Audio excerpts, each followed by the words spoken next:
Hello? Ah! Hello? Oh. Ah! Ah! Hello? Ah! Hello?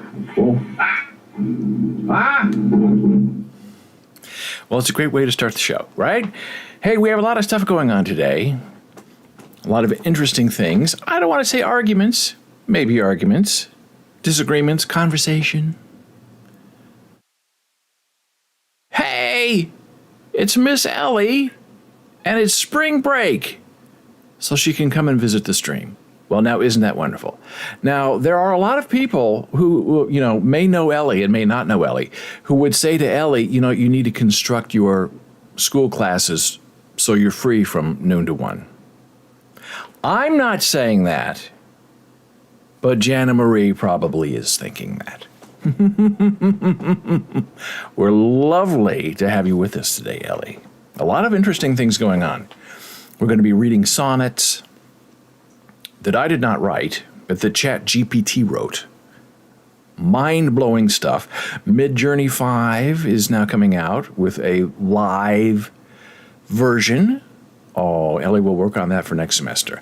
And also, we're trying to figure out a way, I don't want to say demote the lovely Ellie, but in some way, hey, Marley Bits is here. Good, we're going to talk about Marley in a moment. But we're trying to figure out a way to force Ellie to take ASL 2 this summer, again, with Jana Marie. Just because, we need a body.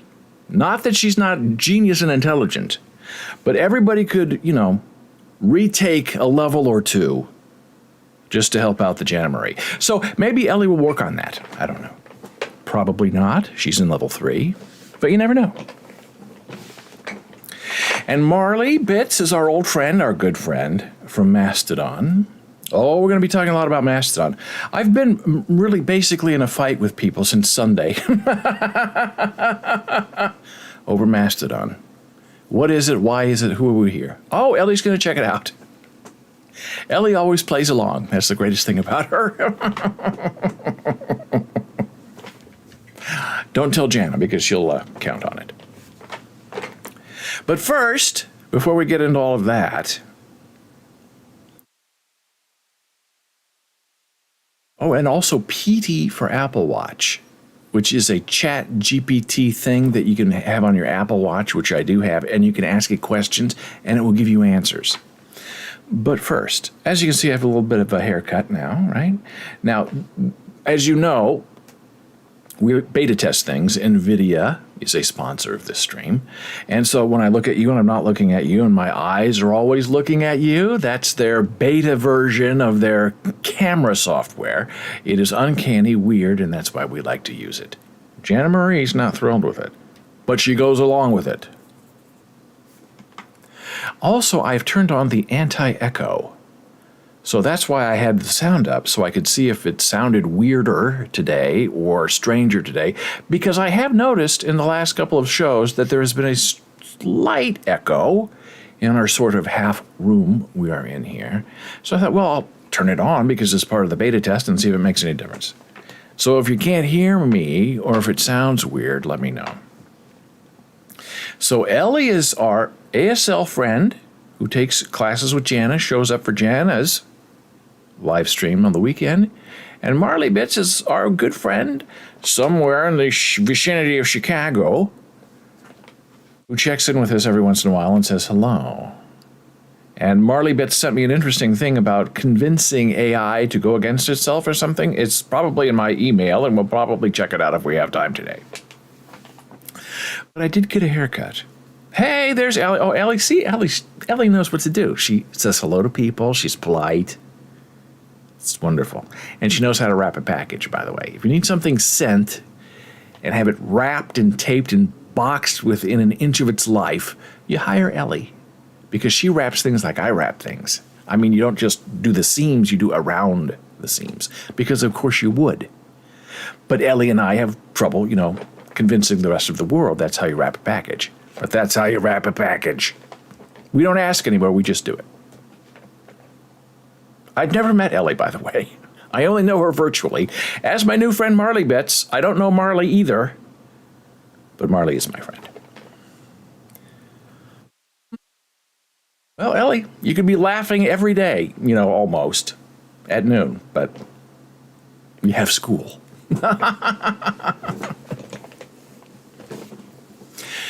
So I have a little bit of a haircut. Now, when I bend my head down like this, it appears that there's spaces that don't belong there. And I'm not gelled up today because I have rabbit-like hair. So if it's long and unruly, I have to, lock it down, sort of glue it down, but it's all there. It's all real.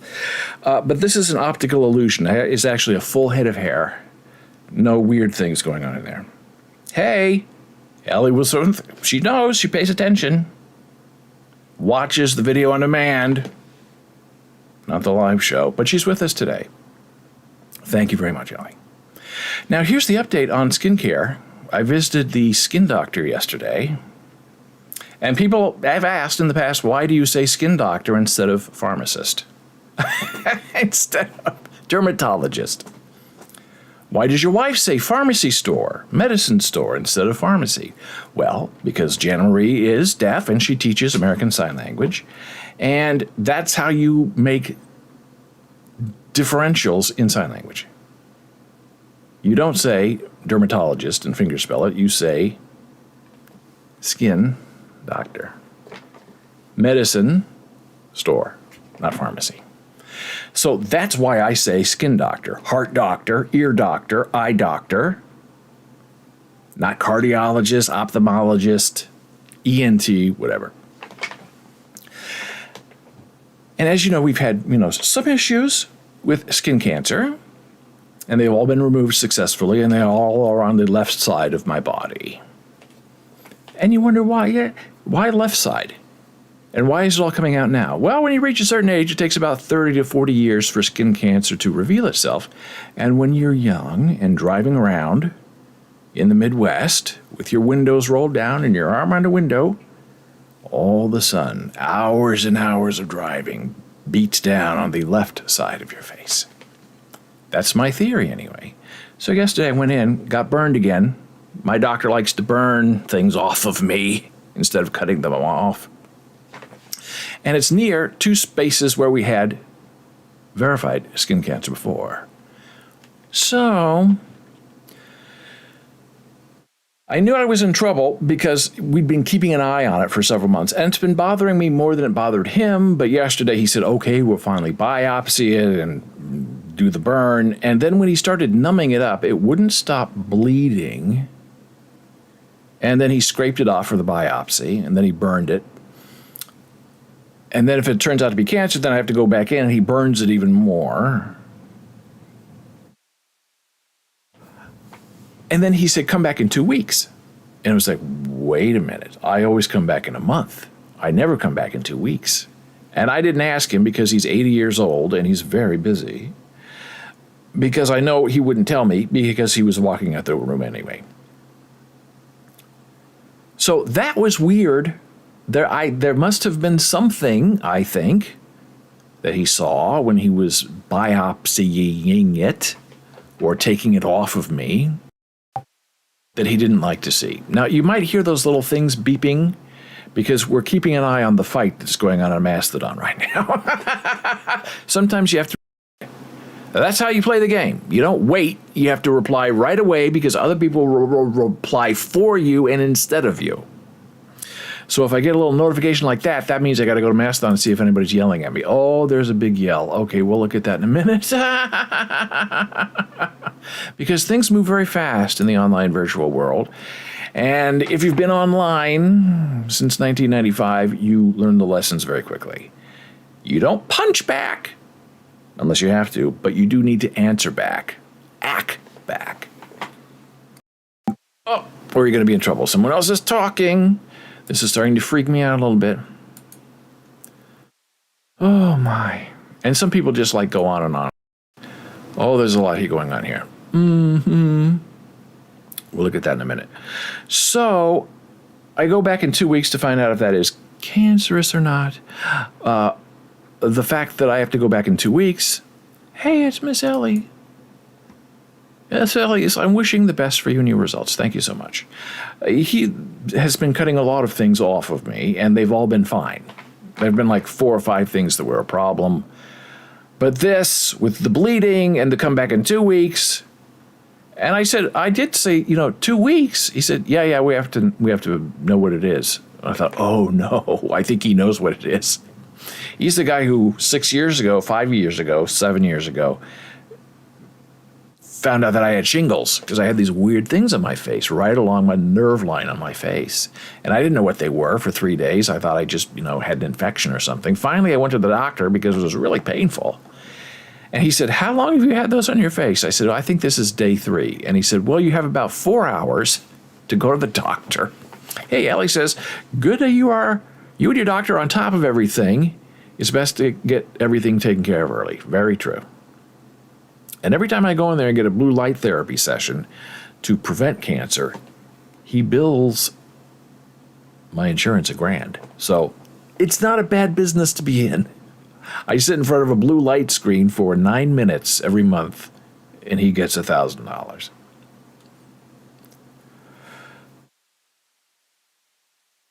So it's interesting to try to figure out what's going on with this, ongoing skin cancer thing. But he seems to be fairly, on top of it. But it's when you go back and it does turn out to be something that's a problem, then you really get burned. Then he kind of burns your whole face. And it takes a long time to heal, and then it heals into these ugly, maybe you can't see them, white scars. They won't go away. But he loves the white scars because he says that means it's all gone. He had, this is just like a superficial burn to kind of stop the bleeding and to identify where it is. And then if it's, something bad, then you have to increase the margin and not going to be a lot of fun. Now, today we are drinking this. And it doesn't appear Janet Marie is here because she would say something. Superhero scars, Ellie says. Yes, I always want to outline them with a tattoo, like a permanent tattoo to make stars and moons out of them, but I'm being denied by someone who will remain nameless. This is the Ito N, hard to find, bold, unsweetened green tea. Now this is very dark. I don't know if you can see it. It's very dark. Yeah. That's a dark green tea. Most green tea people think is very light. And the dark version is very delicious and good for you. This is the lighter version that most people are familiar with. And I like both of these very much. They're very delicious. They're very smooth. I cannot make green tea at home as smooth as this is. And so I take a little drink. Now these were just delivered. And Janet Marie does not know they're in the house. I'm not sure I'll tell her because they're very delicious.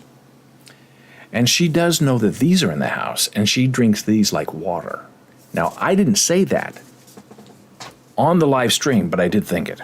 And maybe I thought it out loud. I don't know.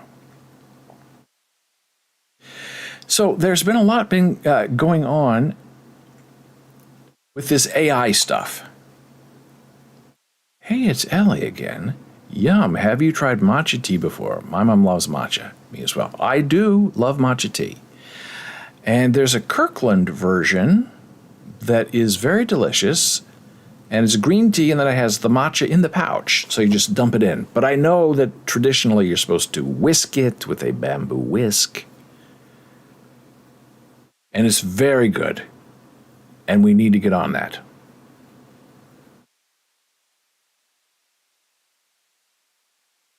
Now, Mastodon, I think we'll start with Mastodon, and then we'll move to ChatGPT. Mastodon is a very interesting, I call it a social network, but that's what the whole argument's about. People say it's not a social network. In many ways, it has a lot of connections, theoretically, to WordPress. WordPress was invented by a genius man named Matt Mullenweg, and it's become a big thing, the blog publishing platform. Mastodon was invented by a super genius in Germany. Oh, I'm getting more messages.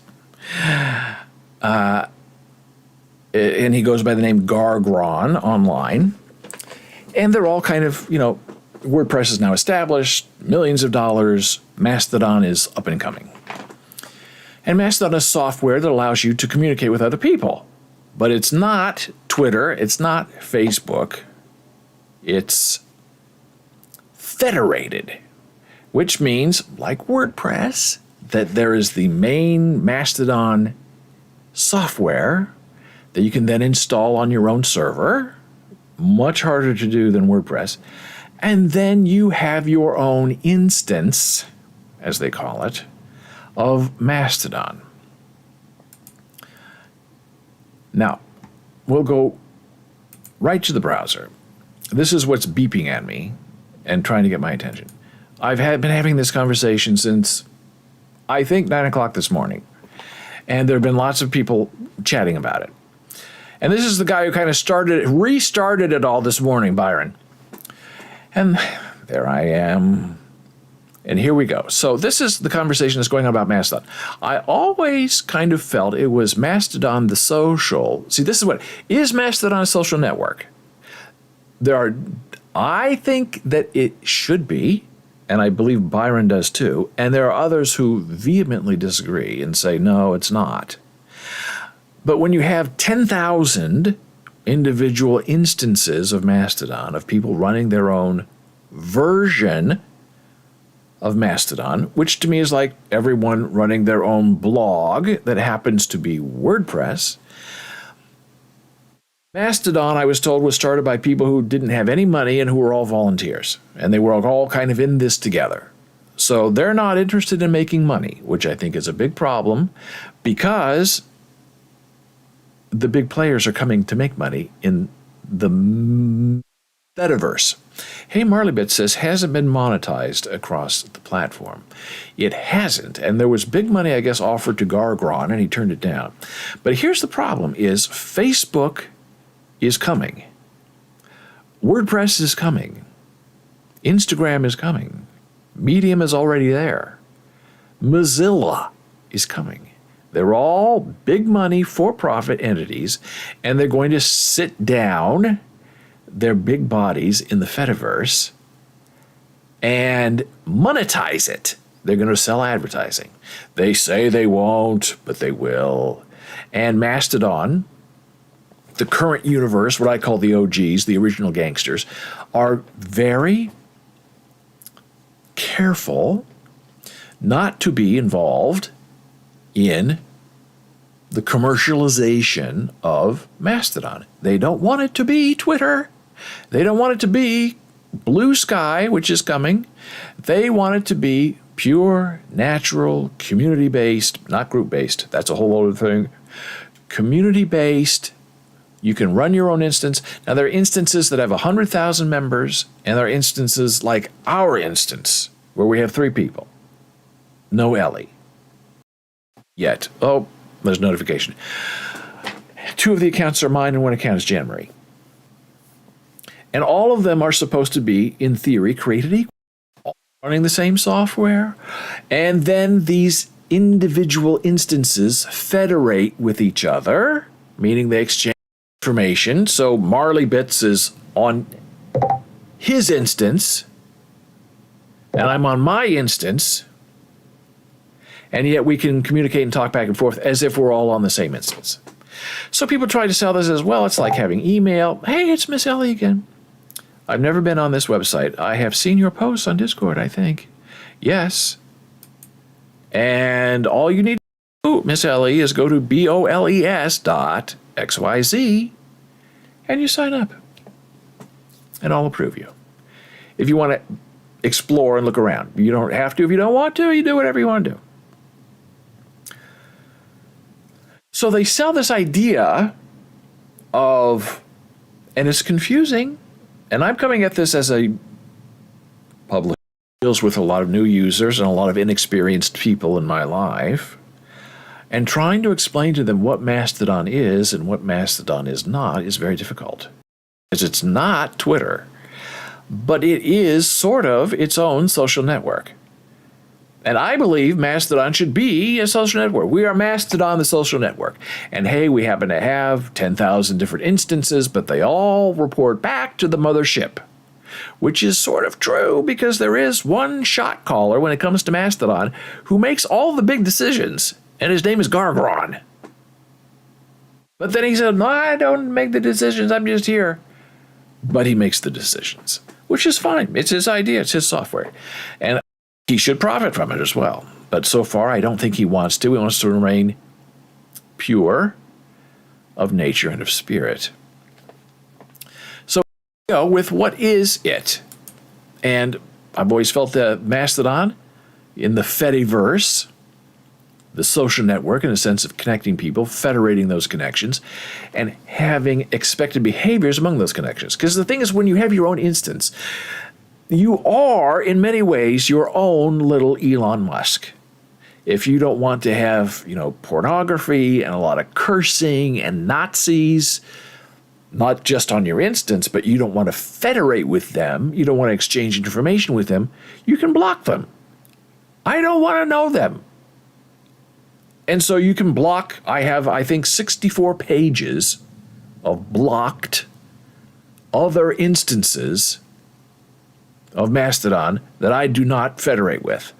And then people also use that as a cudgel, saying, well, I don't like this AI stuff that you talk about.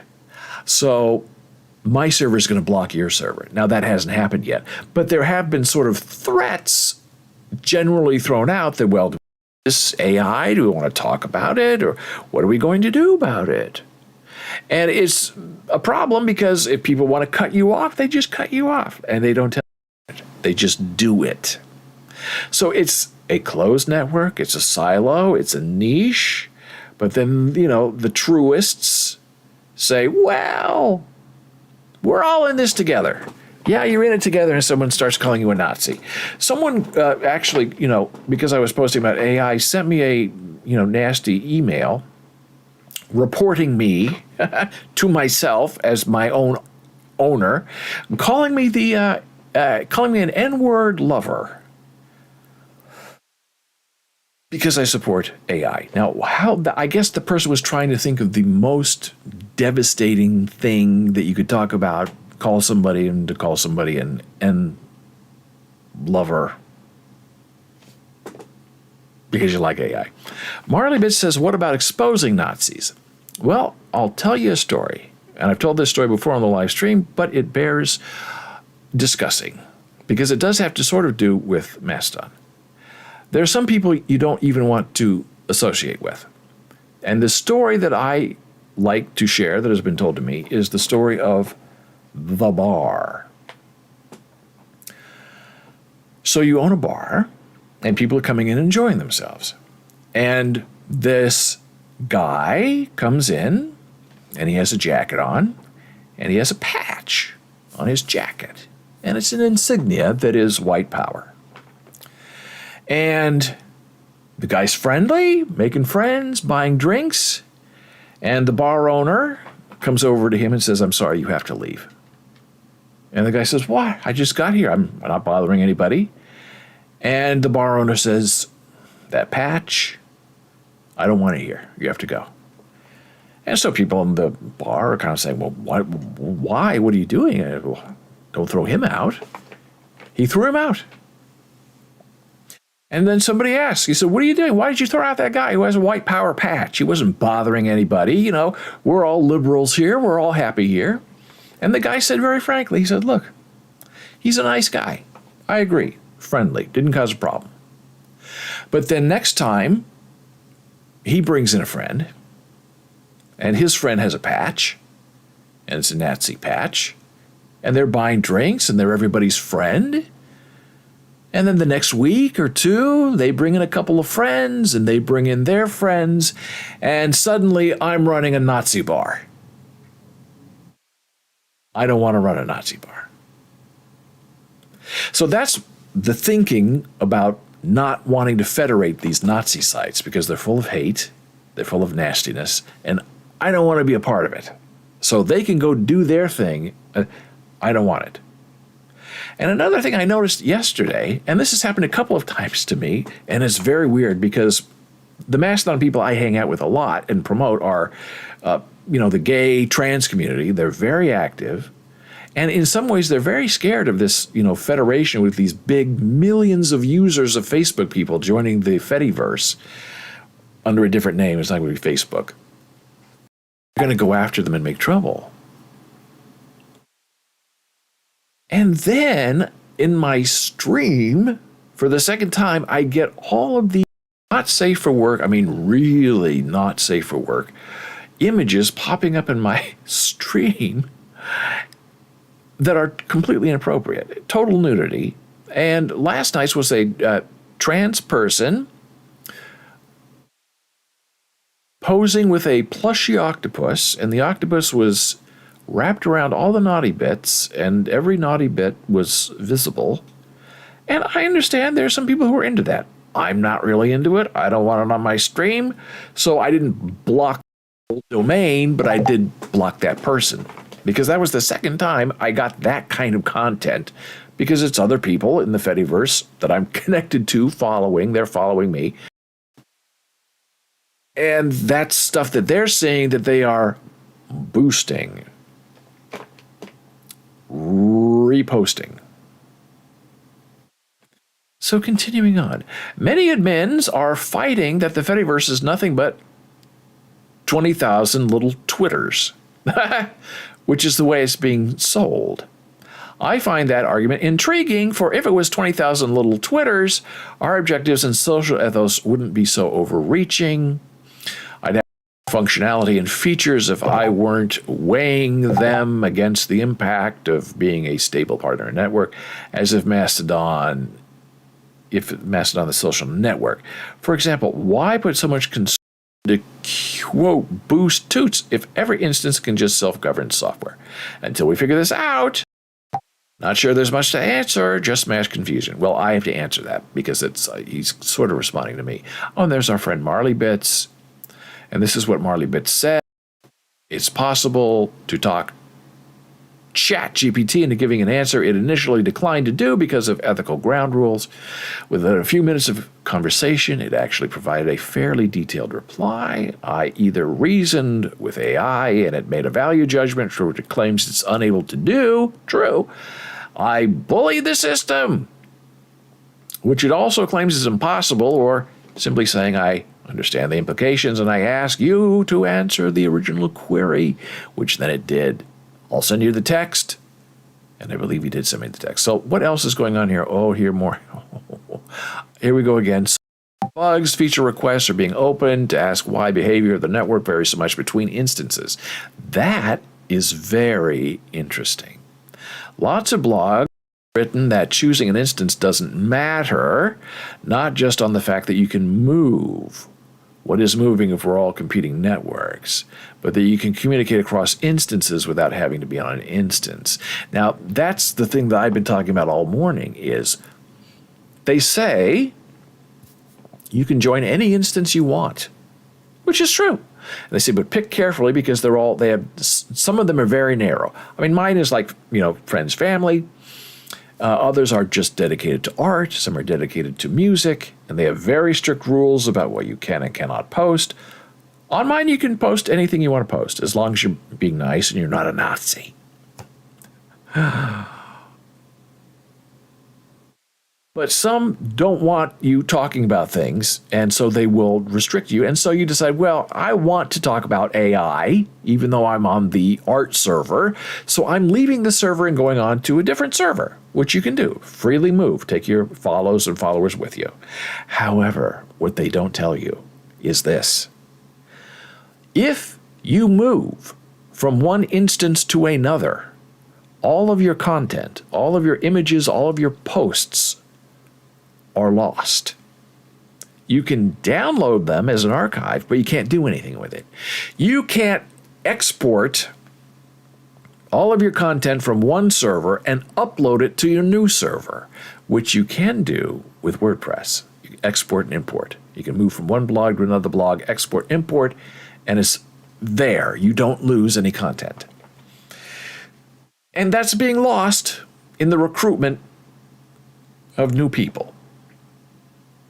Where you decide to land is very important. Now, if you're just going to, try to join like 3 or 4 different, servers and just kind of look around, see if you like them or not, and post a few things and then not, okay.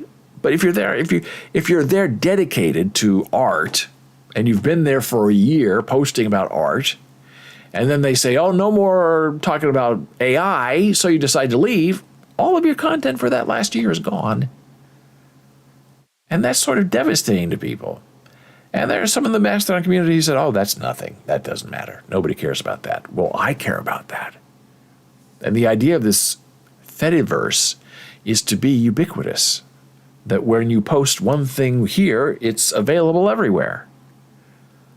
But if you leave your instance, your content does not follow you. It does not move with you.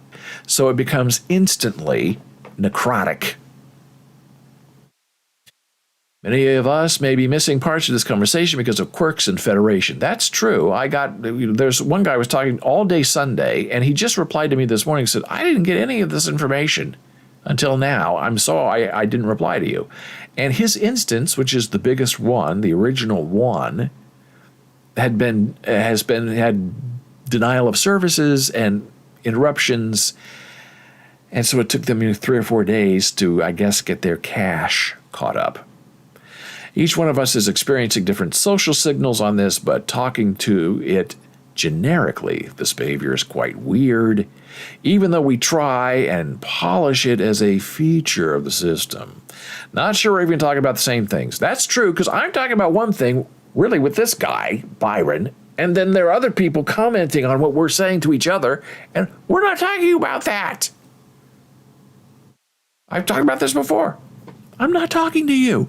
I'm talking to you. But I'm not talking to you. Oh, there's Marley Bits again. Not really sure. I'm using the free version OpenAI website. GPT-4. I don't think you have 4. Maybe you do have 4. I don't know. It tells you what instance you have. Oh, here's Byron again. And Blue, I've been talking to Blue. Lazy Cat. Oh, yes, Purple has to be involved. We were talking about goth grandma kitties that I just posted. I've tried another online AI, and it shows parts of Purple too. So Purple does have to do with goth. Very interesting. Second picture is funny because of the misinterpretation of grandma and cat. Very cute. Can't wait to reply to that. Blue Path. Interesting conversation, but we're not talking about this. But the reply is, it can sometimes feel like we're all in one opera, but we have all our own arias. When it comes together, it's wonderful. When it falls apart, it's like cats mating in an alley. Oh no, don't insult cats. Don't bring cats into an elephant fight. I'll have to say that. But between users and, this is Byron again, but between users and admins, users are wondering why the Fedi is missing posts, missing likes, missing boosts, and why we call it a social network at all if the network effect is only the instance we're on. Very true. I don't really fight the battle of Mastodon versus Fediverse. It's all federated, and federated what is the question? Absolutely the question. Is it federated social media network? And if so, what does that mean to users? On Mastodon, it means weird behaviors that seem to focus on specific instance, not the Fediverse. Yet, most users giving it a try believe they're on a social network of federated instances when really they're on a loosely federated network of micro-communities. Hey, it's Miss Ellie. Don't bring cats into this. We are all cat lovers here. Absolutely right, Miss Ellie. And I'm going to make that point as soon as this live stream is done. We're bad at communicating this or being real about it, in my humble opinion. Oh, here we go. Histopole. This is who has been out of my loop for 3 days. Excellent description. Users on a loosely federated network of micro-communities. I'd say with easy access to other micro-communities just in a hand away. So that is the conversation we're having about Mastodon. It goes on and on. And here's the most important part. What happens if your instance dies? Now, there have been several instances of Mastodon.lol and aus.mastodon or something like that, Mastodon.aus, where the original owners have either lost interest or just saying, I'm closing. And technically, if you're a member of the Fediverse, the Mastodon Fediverse, you're supposed to give your users 3 months to move. And some of them just shut down. Now, when that happens, theoretically, what you want is somebody, another big server owner, to step in and say, I'll take over that instance, so people don't lose their content. People aren't wanting to move. It's just that their instance is dying because, the person hosting it runs out of money. And that's what people don't really understand, is there's no free ride on Mastodon. But people are used to a free ride with Instagram and Facebook, and because there's no advertising and server costs have to be paid. And they are paid by the Mastodon admin. Now, some people pay, a couple of dollars, $5, buy a coffee, but most people don't pay. They're just there taking up space, and they want to be there because they want to be there. And maybe they don't know that, there's an administrator on these big instances who's paying, probably thousands of dollars a month to keep the instance alive. And why did they do it? Did they plan on selling their instance to a big company or something in the future? Nobody really knows yet. So it is a little weird. Now, Gargron has two of the biggest instances, and you understand why his instances have 100,000 people, because it's Gargron, and it's the main one and the original one and hard to get on. But these others have, 10,000, 50,000 people. Who are they getting enough donations to pay their server costs? I would think not, but they're still doing it. So I guess that's a good thing. So we talked about Mastodon. Midjourney version 5 is coming out today. I've been testing it all morning. I hope to show you some of that. But before I run out of time, I want to show you, because I did promise people on Mastodon that I would be today, the two new sonnets created by ChatGPT. Now, if you don't know what ChatGPT is, it's what we all should be doing, and that's asking a text-based. Here, I'll show you right now. This is it. Put it up. This is what ChatGPT looks like when you're paying for it $20 a month, which is worth every cent. It's called ChatGPT Plus, and you can get on and ask questions even if the network's busy. Now, Midjourney 5, which is the new update that came out yesterday, at 6 in the morning, you could go slow and get returns immediately, and 3 hours later, you couldn't get any response at all because the servers were packed. There are 10 million people on that server, and they all seem to be trying out version 5. So now they won't let you run a slow image creation. They make you pay for the fast image creation if you want to use version 5. It's very interesting and very smart. So here's the update that ChatGPT went with. There's the default, which is 3.5. There's legacy, which is 3.5. And there's ChatGPT 4, which is the new version that I believe only paid people can use right now. And as you can see there, GPT-4 has a cap of 100 messages every 4 hours. So what's the question you can ask ChatGPT for? Well, let's see if it has updated its database. Explain the friendship between Mark Twain and Helen Keller.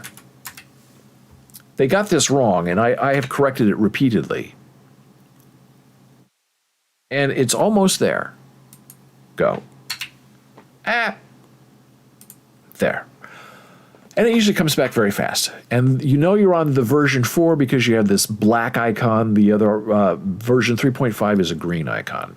And it's very tricky because when you start a new conversation, it defaults to 3.5 because 4 is very intense and very sophisticated. And Mark Twain and Helen Keller were lifelong friends. He respected her. He supported her. She was accused of plagiarism. And he defended her. He said, look, she's deaf and blind. She's not plagiarizing anybody. Now, if stories were read to her as a young child, I think the story was Jack Frost, and she happened to memorize it because she's a super genius, and then certain phrases and descriptions were used later on in a short story she wrote and had published, does not mean that Helen Keller is plagiarizing anybody. But that was the big thing. Oh, we can't wait to go after Helen Keller and say she's plagiarizing people. She thinks she's writing original books. She's not. She's just copying. And if you didn't have Mark Twain, who was a big superstar at that time, coming out to defend Helen Keller, I mean, she probably wouldn't have had a career. They were trying to kill her. Well, this is very long. Mark Twain, born Samuel Langhorne Clemens, was a famous American author. Helen Keller, American author. Despite her disabilities, Helen Keller learned to communicate and become an influential figure in her own right, advocating for people. The friendship between Helen and Mark became when they first met in 1894 at a lunch in New York City. This is fabulous. The monster has arrived. Jana Marie Sweetheart says, I'm glad you're sharing this information. People don't know this, and they think Helen Keller is unable to be smart.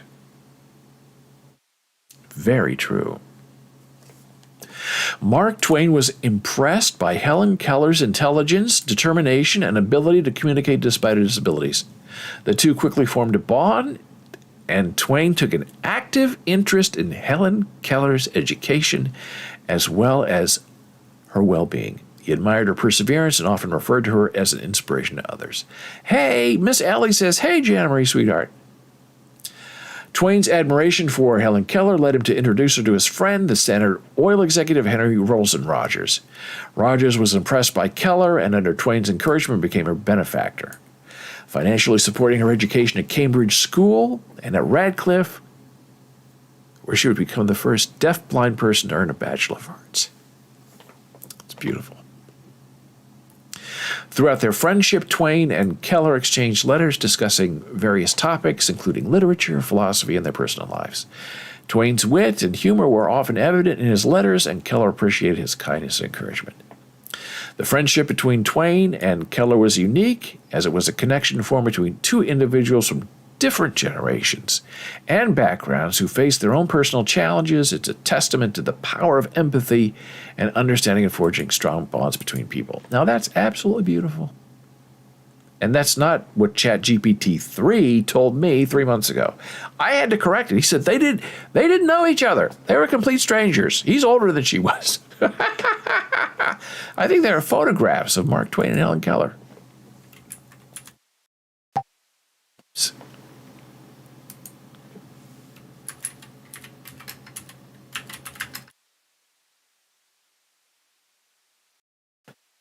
See, here are the pictures of them together.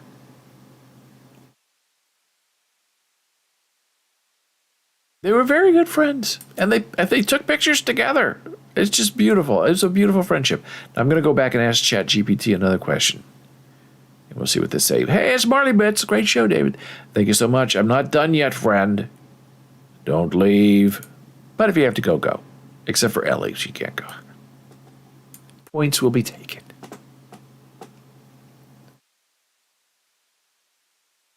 So let me see if I can refresh this. Will it give me a new screen? Yes! Okay, now, this is the test. Explain how Mark Twain defended Helen Keller from accusations of plagiarism. Now, it's failed this question every time I've asked it. Last time I asked it said he excused her because she's deaf and blind. That's not why he defended her. He defended her from the point of view of a writer. And the writer reads and is inspired and remembers things, not because she's disabled. We'll see what kind of answer we get. Oh, I'm hoping. Here we go. Okay, it's already better. They found the Frost King. I thought it was Jack Frost, but it's the Frost King. I think maybe the original. Here we go. Oh, this is very, very good. Now, this is slow. Usually this answer would be provided instantaneously. It's a little slow today, but aren't we all? So here we go. This is the answer.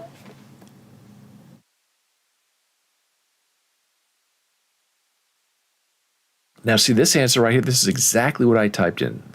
It stole it from me, but I told it to steal it from me.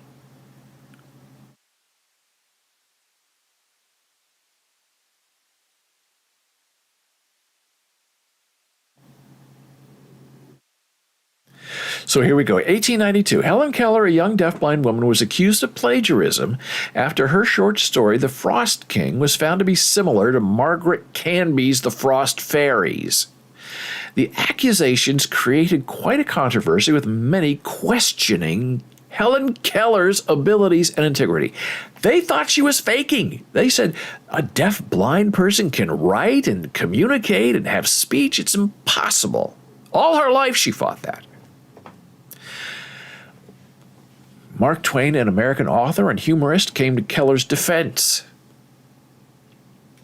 He wrote a letter to Keller's teacher and lifelong companion, Anne Sullivan, in 1903. In his letter, Mark Twain argued that similarities between the two stories were not the result of intentional plagiarism, but rather the result of unconscious plagiarism, or cryptomensia. Cryptomensia. Fabulous. Twain believed that Keller had inadvertently absorbed Canby's story when it was read to her years prior, and had unintentionally incorporated elements of it in her own writing. Twain's defense was grounded in understanding that the human mind is prone to such accidental borrowing, especially when exposed to vast amounts of information, as was the case for Helen Keller. He argued that this phenomenon was not unique to her, and even the greatest literary minds might be susceptible to it. Twain's support for Helen Keller helped ease the controversy surrounding her, and it also helped strengthen their friendship. Helen Keller went on to become a renowned author, activist, and lecturer, and her accomplishments were respected and admired by many, including Mark Twain. It's upsetting to me. Because people are cruel. How could a deaf-blind person be smart?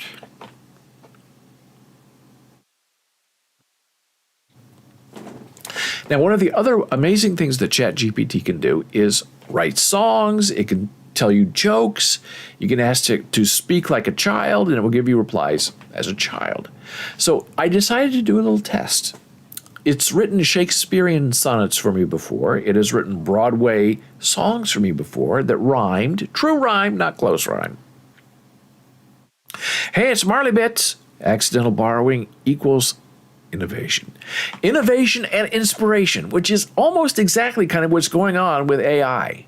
Oh, it's fake. It's stealing. It's plagiarizing. I mean, have you heard of Andy Warhol? He took Campbell soup cans. He took pictures of Marilyn Monroe that he didn't take and put color on them and sent them out as original work. All of art through the history of time has been somebody stealing from somebody else, being inspired by someone else, accidental borrowing by somebody else. So I asked ChatGPT, this is the early version, to write a Shakespearean sonnet about the sunset between life and death. And this is the reply. This is the result. Now, I want to read this in my Alec Guinness voice. Banksy, absolutely, love Banksy. And Banksy does make wonderful AI art image. I have a lot of Banksy. I just don't think I've shared it quite yet. So, here is the ChatGPT sonnet. As day doth fade and shadows lengthen out, the sun sinks low and bids the world good night. And in this hour, life and death, I doubt if I'll see morning's rosy-fingered light. For life is but a fleeting, fragile thing, a flicker in the grand scheme of the earth, and death a mystery beyond our ken, a veil that hides from us its precious worth. Yet in this moment as the sun's last rays illuminate the sky with hues so rare. I'm struck with awe and humbled in many ways, reminded that I, too, will one day fare. So let us cherish life while we still may, and hope that death may bring a brighter day. Beautiful. Now, I find it amazing that it can write a new original sonnet like that in the span of 2 seconds. Now, here is version 4. This is the new, Ellie says beautiful, absolutely beautiful. Now, this is the new improved version of ChatGPT that was released yesterday or the day before. And I asked it exactly the same thing. Write a Shakespearean sonnet about the sunset between life and death. So these are really 2 seconds apart. I asked version 3.5, write this, and then I asked version 4 to write this. And as I said on Mastodon this morning, version 4 wipes the floor with 3.5. Here we go, version 4, a Shakespearean sonnet. Upon the threshold twixt the life and death, a crimson curtain fails o'er heaven's grace. The sun doth cast its final parting breath, as dusky shadows on this earth do trace. As twilight dims the heaven's fiery glow, resplendent hues of orange, pink, and red, one fleeting moment for the dark bestow, a breathless pause twixt living and the dead. Yet even as the sun doth sink to rest, in somber shades life's passions fade away, the parting light, with tender warmth caressed, ushers forth the night, a promise of the day. In sunset's glow embrace the fleeting sigh, for death and life are but a sweet goodbye. Just amazing. So to me, this is the original Shakespearean version, and this one is the Cliff Notes version, the plain English version. Yes, Ellie says wow. And it's wow because this is not just a Shakespearean sonnet, which people write. This is a Shakespearean sonnet as if written by Shakespeare.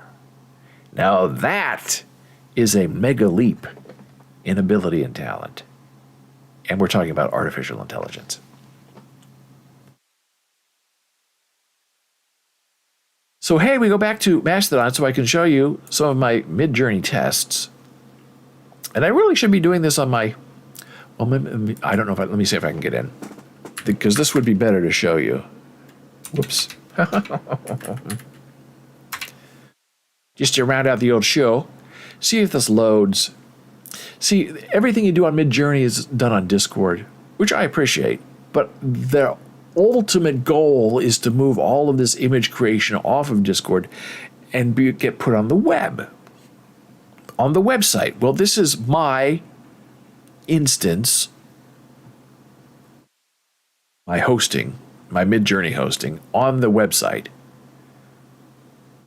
with 63,000 images, which you can see is taking a while to load. So they're trying to push everybody onto the website to get the information and their images. But, as you can see, you can't get there because it takes a while to load. But I just want to show you a couple of these tests that I've been doing. And most of them have to do with reflection and light and hands and fingers. Because version 4 never really came through very well. You'd get, fingers with 5 or 6 hands, and you'd get reflections that were kind of dull looking. So we'll go back to Mastodon because this is where all the action is. But I've been talking to people, so I can't find these images. Okay, so this is a conversation we had about goth cats, grandma cats. And I found it funny that Midjourney thinks a goth grandma cat has... he says goth cat. Yes, has a white wig. I think that's so funny. That shows you kind of the immaturity of how the AI bot thinks. And I re-rolled these like 20 times, so this is really as close as it can come. But see, the purple is there. Very important to have purple. Now, usually the goth, they have dark lips and dark eyes, so there's cheating going on here a little bit, where they just make the whole cat black. And this is interesting. And this is a grandma, a goth grandma posting with her goth cat. And what I found so interesting about this is usually Midjourney wants to create really beautiful things by default, unless you tell it to be ugly or old or wrinkled, or you can't use the word bloody because that gets blocked. What I found so interesting is this just, a goth grandma cat, and it pops up this goth grandma with her own whiskers, meaning that she has a little bit of a grandma mustache, which is very brave and common and interesting and human. And I think it's beautiful. Hey, it's Jana Marie, sweetheart. I love those pictures. Goth time. I know. As I've learned, I told this to Jana Marie the other day, if you're in trouble and you need help, don't ask a policeman. That's the new thing. Jan and I grew up, if you're ever in trouble, you need help, run to a police officer, they'll help you. Not anymore. Now they say if you need help, you go to two people. You go to a firefighter or you go to an EMT, because of their personalities, to want to be in that form of a job. They are naturally kind and helpful people. Not so much with police. I guess police come from the military. They're very restrictive and conservative, and they like shooting guns. EMTs are there to put out fire and to pull people out of burning buildings, firefighters, and the EMTs are there to stop the bleeding. And then I was reading another very interesting article about another person that if you really need help with something and you're stuck, another person you can ask is a goth girl. And they said you wouldn't think that because they look like they don't want to be bothered. They have dark lipstick. They have the dark hair. Their whole attitude says, don't talk to me. Jana Marie says, true, good information. But this person, who is probably a goth girl, said, goth girls are the kindest, most helpful people you will ever run into. And if you're stuck and you need help, if you ask them, they will help you. Which is not true of everybody. Most people you ask for help, they don't want to help you. But I guess a goth girl will help you because it's part of who they are. Now, this is another Midjourney test that was just spectacular, version 5. An apple with a shine with droplets on it. Now, this is really interesting. And Midjourney decided, the prompt was the most beautiful apple in the world. And so Midjourney decided to create an apple with a flower carved into it, which I find very beautiful. More shininess, I just love it. And just a plain apple, no dew, just sitting on a table in the sunshine. Where are my original? Oh, and this is another one. See, you usually see balloon parties when they're like selling color film. Well, I thought, why not do a test with Midjourney 5 and see what kind of results we get for my hot balloon festival. And look, spectacular. It looks real. None of this is real. None of this exists anywhere in the world. It's all made up by Midjourney. The balloons kind of look the same, but the idea is terrific. These are my original goth girls. Goth Girls Through the Generations. I didn't title it that because I wanted to surprise people. So this is a very young goth child. I did not ask for this. Midjourney just gave her to me. This is like the goth teen. This is the one I think you could ask for help and she would help you. She doesn't look like she would help you. She looks like death. But I love the purple highlights in her hair. This is the goth mother. And as I said on Mastodon, this is the melancholia here is very real. And holding the baby is fabulous. Her hair seems to have a blue tint. And this is what started it all, the goth grandma. As you can see, one of her fingers is weird, which is just the way it is. This is the best one I could find, but I love her attitude. Very interesting and very real. And then we did a whole reflection thing here because that's very hard to do with AI. with the woman's reflection on the water, the crow's reflection on the water. It's really spectacular. The moon shining on the ocean, the sun glistening down. So we've been testing all of this ridiculously this morning, and now I guess too many people are testing it because you have to pay for it if you want to use it. A buffalo snout, a buffalo eye, another shiny snout. I love this stuff up here in the eye. That detail is very interesting. So that is our Midjourney journey. I did not get to our Marley Bits friend email. I think he sent it to me. I should check and see if it's there. It is there for Marley Bits. Oh, it's very long. I'll have to save that for next time. But it looks very, very interesting. So my goodness, I've gone over my time limit. I hope there won't be points taken. Probably will, but that's okay. I thank you so much for being here. We had a wonderful time. Talked about a lot of things, learned many new things together, and we're always going to be learning new things. Oh, Ellie says Goth Grandma seems like she would give you good life advice. I absolutely agree. A Goth Grandma has seen a lot. And do we even have Goth Grandmas? How old is the Goth movement?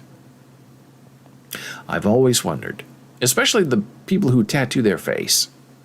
The arms, the back, who cares? But on your face, as you age, it seems like the whole character of the tattoo would change just by definition of gravity.